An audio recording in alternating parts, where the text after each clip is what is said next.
అందరికీ నమస్కారం. పార్టీ అంటేనే ఎన్నికలు. ఇప్పుడున్నటువంటి పార్టీలు ఇప్పుడున్నటువంటి టెక్నాలజీతో కొన్ని వేల కోట్లు ఖర్చు పెడుతున్నాయి వాళ్ళ తాతల తండ్రులు సంపాదించినటువంటి ఆస్తులతోటి. మరి మీరు ఒక పార్టీని స్థాపించారు, మరి ఈ పార్టీకి ఎక్కడి నుంచి ఫండ్స్ వస్తున్నాయి, మీరు ఎలా దాన్ని చేయగలుగుతారు, రానున్న రోజుల్లో దాన్ని ఎలా తీసుకెళ్తారు? ఒకటి.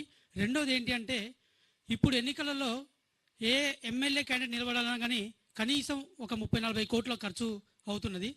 మీరు ఈ తెలుగు రెండు రాష్ట్రాలలో ఆంధ్రప్రదేశ్ తెలంగాణలో ఈ యొక్క బేరింగ్ చేసుకొని ప్రజల్లో ఈ యొక్క సరళిని ఎన్నికల సరళిని డబ్బుని నియంత్రించే విధంగా మన పార్టీ తీసుకునేటువంటి స్టాండింగ్ ఎందుకు కూడా తెలియజేస్తారని మేము కోరుతున్నాము. నేను దీనికి సమాధానం చెప్తాను, తర్వాత మీరు అడుగుదరు. ఈరోజు ఒక రాజకీయ పార్టీ అంటే మీరన్నట్టు నిధులు లేకుండా పార్టీని నడిపించడానికి కానీ, పార్టీ నిర్మాణం కానీ, పార్టీ కార్యక్రమాలు చేయడానికి కానీ అవకాశం లేదు.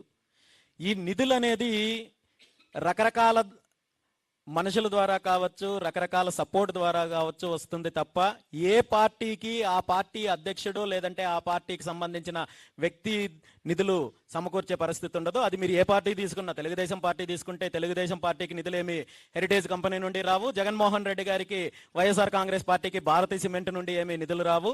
ఇది ప్రజల యొక్క భాగస్వామ్యం ఉంటుంది. దీనికి పార్టీ యొక్క సిద్ధాంతాలు నచ్చి దీన్ని సపోర్ట్ చేసే వాళ్ళ యొక్క భాగస్వామ్యం ఉంటుంది. అదేవిధంగా బీసీవై పార్టీకి కూడా సపోర్ట్ చేసే వాళ్ళు ఉంటారు, బీసీవై పార్టీని ఆదరించే వాళ్ళు ఉంటారు, బీసీవై పార్టీ విధానాలను నచ్చి మద్దతు పలికే వాళ్ళు ఉంటారు. వీళ్ళందరి సహకారంతో పార్టీ నిర్మాణం జరుగుతుంది, పార్టీ భవిష్యత్తు కార్యక్రమాలు చేస్తుంది, అదేవిధంగా ఎన్నికలు ఎదుర్కొంటుంది. ఇందులో ఏమాత్రం అనుమానం లేదు.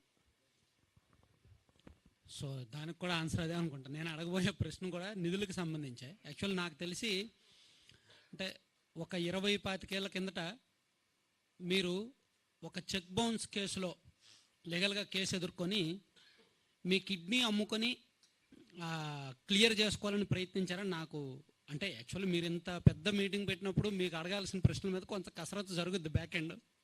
సో ఇది నిజమా కాదా? సో అక్కడి నుంచి ఈ స్థాయికి ఎలా వచ్చారు? ఇప్పుడు ఆయన చెప్పినట్టు ఇన్ని కోట్లు ఎలా ఖర్చు పెడుతున్నారు? విజేత సినిమా మీకు ఇన్స్పిరేషన్ ఏమో బాబు సార్?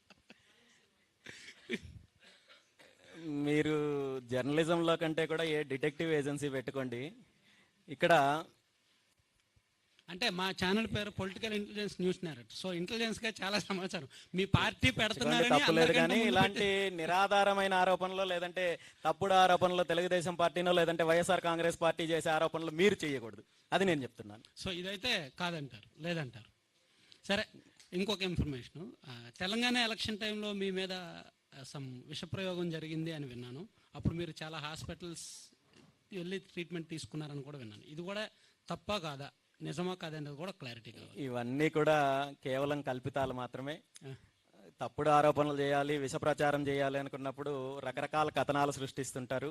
ఒక కుక్కను చంపేసేయాలంటే ముందు దాన్ని పిచ్చి కుక్క అని ముద్ర వేయాలంటారు.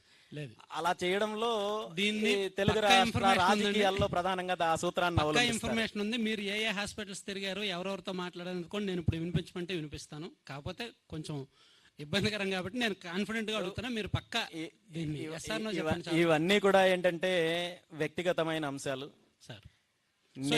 నేను భగవంతుణ్ణి బలంగా నమ్ముతాను.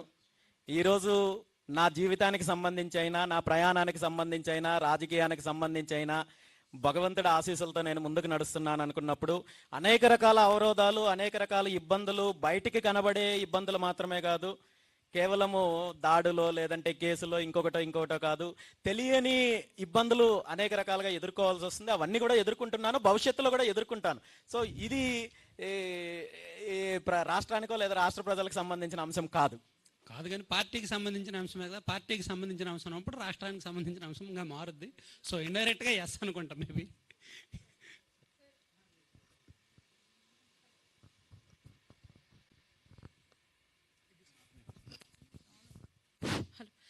సార్, బీసీవై పార్టీ అని క్లోజ్ చేశారు, యాక్టివిటీస్ అన్నీ చేస్తూ ఉన్నారు. ఆల్రెడీ ఉన్న పార్టీస్ యొక్క యాక్టివిటీస్ అన్నీ మేము చూస్తూ ఖచ్చితంగా క్యాస్ట్ పాలిటిక్స్కే పెద్ద క్యాస్ట్లెస్ పాలిటిక్స్ని చూడలేమా తెలుగు రాష్ట్రాల్లో? First question. సెకండ్ థింగ్, ఇప్పుడు డీలిమిటేషన్ జరగబోతుంది అనే వార్తలు అండ్ మహిళా రిజర్వేషన్స్ వీటిపైన మీ ఒపీనియన్? క్యాష్లెస్ పాలిటిక్స్ అనేది ఇంతకు ముందే నేను చెప్పాను. కులం అనేది ఒకరు సృష్టించింది కాదు, లేదంటే ఒకరు ఎవరైనా నిర్మూలన చేస్తామనేది కూడా జరగని పని. కమ్యూనిటీ ఆధారంగా పాలిటిక్స్ జరుగుతున్నాయి, ఆర్థికపరమైన అంశాలు జరుగుతున్నాయి, అభివృద్ధి పరంగా కమ్యూనిటీ ఇన్వాల్వ్మెంట్ ఉన్నది. ఇవన్నీ కూడా ఉన్నప్పుడు ఏ